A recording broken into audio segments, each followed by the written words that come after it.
The Quicksilver build is the fastest build in all of Cyberpunk, and here is how you do it. So first off, of course, we're going to go to the Cyberware, and everything is going to be centered around the Sandevistan. You're going to want to have a Sandevistan as quickly as you possibly can for this build. Eventually, you're going to want to upgrade to the Militech Apogee Sandevistan. Now, this Militech Apogee Sandevistan, you can get this in Dogtown from the Ripper docks there. If you can't get the Militech Apogee because you don't have Phantom Liberty, you really just want to have the highest possible percentage of slowing time. So in this case, when you have the Militech Apogee upgraded to tier 5++, it will slow time by 85%.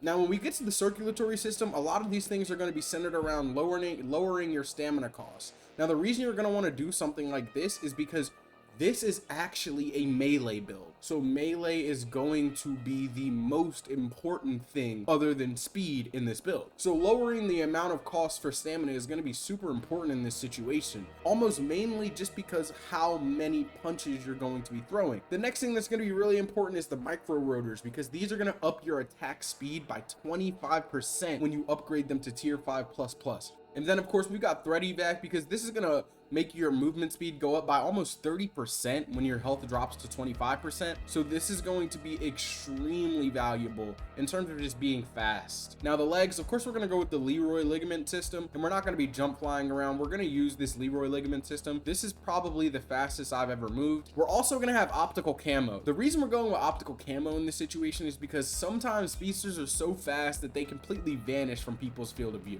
Now we're also going to have shock and awe. The reason I put shock and awe here is because, one, it's a cyberware that I don't really use that much, and on top of that, it adds a unique thing that does an electroshock around you when you take damage at a 10% rate. So this kind of emulates the lightning that you see coming off of speedsters in some iterations. Now the nervous system is a no-brainer here. We're gonna go with all the movement. The nervous system is where a lot of the movement is gonna come from other than the operating system. So the adreno trigger is gonna be a plus 30% movement speed. The adreno trigger is absolutely crucial. Now if you don't have the adreno trigger because you don't have Phantom Liberty, that's fine. You can use the adrenaline converter. It's actually a plus 40% movement speed, but instead of it being 40 seconds, it'll only be about 9. Now the revulsor is also going to be a big one here. This one's going to slow time by 60% when your health is below 25%. Now if you remember, we also have the threat evac that's going to up your speed by 29% when your health drops to 25. And the more your health drops, the more your movement speed increases at a max of 39%. You will have almost an extra 80% speed and rising as your health drops if it continues to get lower. Now we also have the synaptic accelerator. This is going to slow time by 50% for 4.5 seconds when enemy detection reaches 50%. The only thing about the synaptic accelerator is that it slows you down also. Another important one is going to be the dense marrow. Now I know that the dense marrow adds a 20% melee cost, but the plus 20% melee damage is absolutely crucial. And we still have the isometric stabilizer that's actually going to give us a minus 20% stamina cost. So it's really going to balance out this dense marrow. Now our arms, we're going to of course go with gorilla arms here because this is actually a melee build. You're not going to be running any weapons at all. This is a full melee build. So these weapons, I picked the electric ones just because of the speedster thing. I feel like electric is kind of akin to what a speedster does a lot of the times, especially when you think of somebody like the Flash.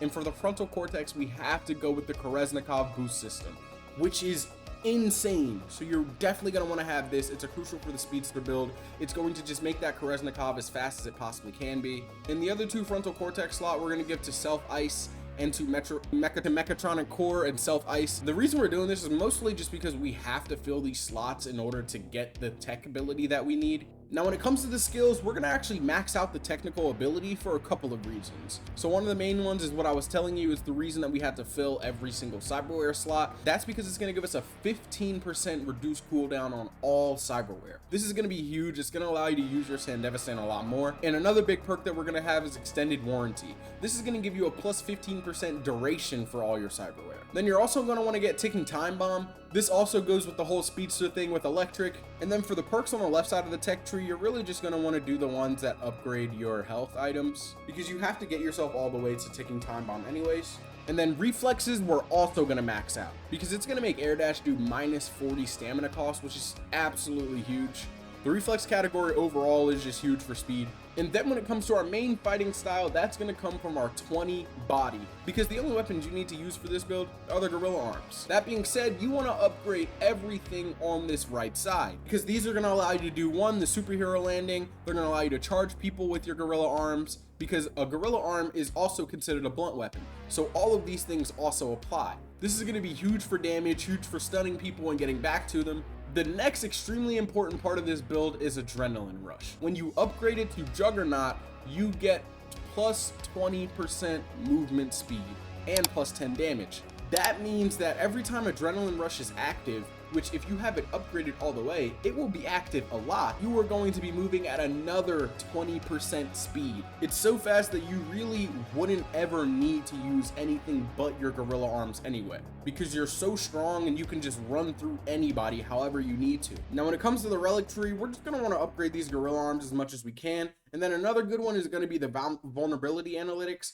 The reason the vulnerability analytics is good is just because it'll make you do even more damage when you actually hit those crit spots. Emergency cloaking is also an option if you really wanted to go with the whole speedster moving so fast that you can't see him thing. But I do think that vulnerability analytics kind of help a lot more. But that's going to do it for the Quicksilver / speedster build. I hope you guys did enjoy. There's going to be gameplay after this if you guys want to see how the build really plays out. Make sure you leave a like and subscribe. And as always, I'll see you guys in the next one.